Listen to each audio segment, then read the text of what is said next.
Bonsoir mesdames, messieurs, bienvenue à Au cœur du synode. Nous sommes à mi-parcours du synode sur la nouvelle évangélisation. On peut parler de véritable examen de conscience.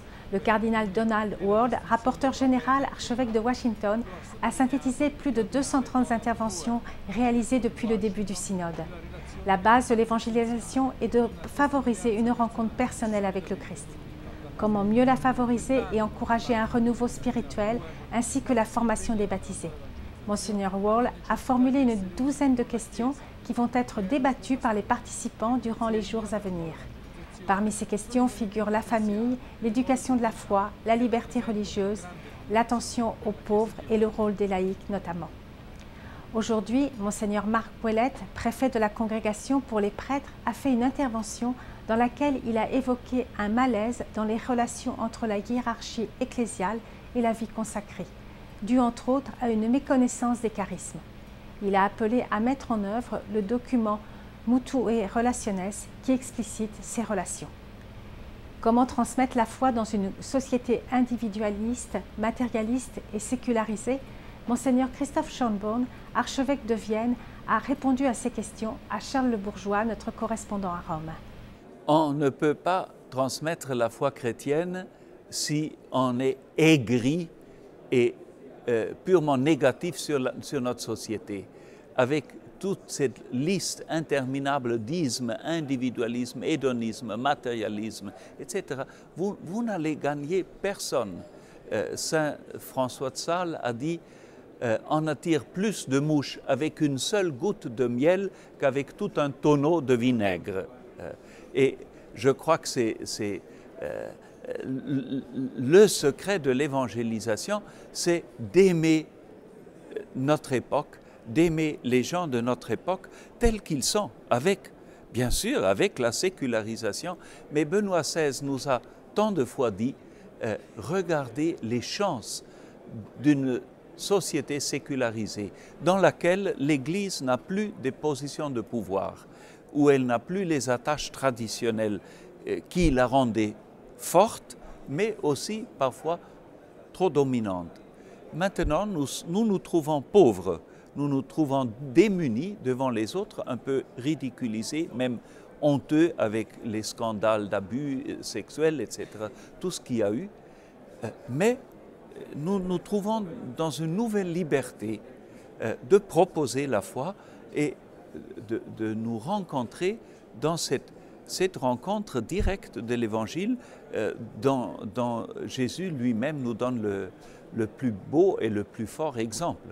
Toute la force qu'elle a toujours eue, c'est la force du Christ, c'est la force du Saint-Esprit, c'est la force de l'Évangile. Elle n'a plus peut-être les moyens matériels qu'elle a eus, elle n'a plus les appuis politiques et les attaches dans la société qu'elle avait, mais elle a toute la force de l'Évangile, toute la force du Christ ressuscité qui est là, qui est avec nous et auquel nous devons faire confiance.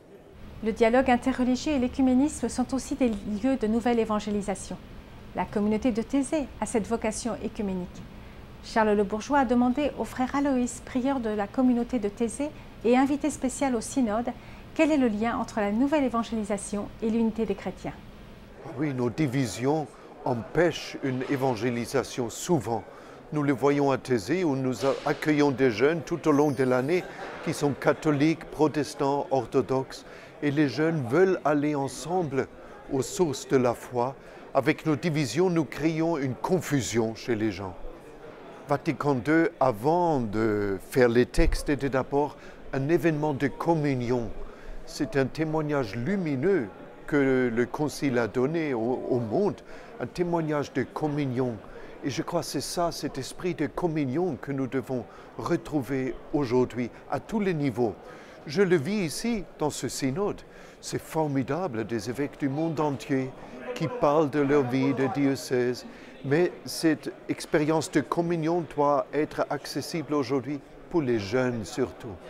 Alors, s'ils font de l'expérience d'une communion, ils vont à la source de la foi. Frère Aloïs, ce n'est pas votre premier synode, vous étiez là il y a 4 ans pour le synode sur la parole de Dieu. Est-ce que vous pouvez me dire un petit peu quelle différence vous voyez entre ces deux synodes? Il y a 4 ans, c'était peut-être plus théologique sur la parole de Dieu, la place de la parole de Dieu. Et maintenant, c'est beaucoup plus pastoral. Bien sûr, les deux aspects sont toujours présents, mais je sens à ce synode plus un souci pastoral. C'est comme si la question de l'évangélisation touche le nerf de l'Église. Et beaucoup d'évêques disent, nous devons commencer par nous-mêmes, par l'Église, pour être convertis, aller au cœur de l'Évangile, mettre le Christ au centre. Ce souci est très très fort dans ce synode-là. Tant de gens aujourd'hui ne comprennent plus, ne savent simplement plus qu'est-ce que c'est l'Église. Même notre vocabulaire de salut, péché, justification, tout ce vocabulaire, nous devons chercher un nouvel langage pour exprimer cela pour les gens d'aujourd'hui. Tous ceux qui vivent de l'Évangile découvrent de plus en plus la joie de l'Évangile. Sans cette joie de l'Évangile, nous ne pouvons pas transmettre la bonne nouvelle aux gens d'aujourd'hui. Les contextes d'évangélisation sont très variés. En voici un exemple avec Monseigneur Nicolas Jomo, évêque de Tchoumbé et président de la Conférence épiscopale nationale du Congo. Il explique à Charles Le Bourgeois le contexte dans lequel s'inscrit la nouvelle évangélisation et les difficultés auxquelles l'Église est confrontée pour transmettre la foi. Le contexte est le suivant. Et après l'évangélisation faite par les missionnaires et au début des indépendances de l'Afrique, notamment du pays, la nouvelle génération de pères évêques avait senti la nécessité de procéder à une évangélisation qu'ils appelaient une évangélisation en profondeur. Ils s'apercevaient d'un phénomène indiquant que nos fidèles avaient besoin d'un approfondissement de la foi pour mieux s'identifier au Christ et se comporter conséquemment à une référence plutôt au Christ, au lieu d'avoir plusieurs références, dont celle culturelle, face à des problèmes de la vie. Alors, ils avaient parlé à ce moment-là déjà de procéder à une évangélisation en profondeur.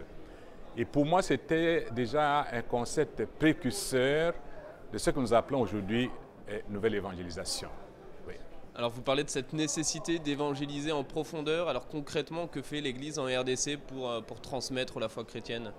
Je vois par exemple que les évêques, il y a une trentaine d'années, avaient pensé entre autres à une réforme liturgique, notamment en ce qui concerne la célébration de la messe de l'Eucharistie. Et les évêques ont introduit un nouveau rite, qu'on a appelé rite congolais, rite romain pour la messe, qui a été agréé par le Saint-Siège. Et ce rite a fait partie des efforts pour évangéliser en profondeur, dans le sens qu'en intégrant beaucoup d'éléments liturgiques, l'expression de la foi devenait beaucoup plus vivante. Et ça a été un succès et maintenant, cela fait plusieurs années que nous expérimentons ce rite. Nous allons en faire l'évaluation pour voir dans quelle mesure ça a réellement contribué à approfondir la foi chrétienne dans notre pays. Quelles sont, Monseigneur, les principales difficultés que vous rencontrez dans la transmission de la foi en RDC? Je crois que l'une des premières difficultés, c'est celle consistant à faire en sorte que pour le chrétien, il y ait une fusion heureuse entre le christianisme et sa culture. Ça, c'est une première difficulté. Comment faire en sorte qu'une seule identité, n'est-ce pas, puisse aider le chrétien à vivre sa foi? Une deuxième difficulté, c'est la pauvreté. Parce qu'à cause de la pauvreté, nous éprouvons beaucoup de difficultés à former les évangélisateurs. Parce que la nouvelle évangélisation passe, entre autres, par une meilleure formation des évangélisateurs, notamment les prêtres, les catéchistes, les agents pastoraux. Et ça nous fait une grande difficulté. Et d'ailleurs, au cours des interventions de plusieurs pères synodaux africains, on revient à cette difficulté-là. Merci d'avoir été des nôtres. À vendredi pour de nouveaux échos de ce synode sur la nouvelle évangélisation qui cherche à répondre aux nombreux défis de la société actuelle.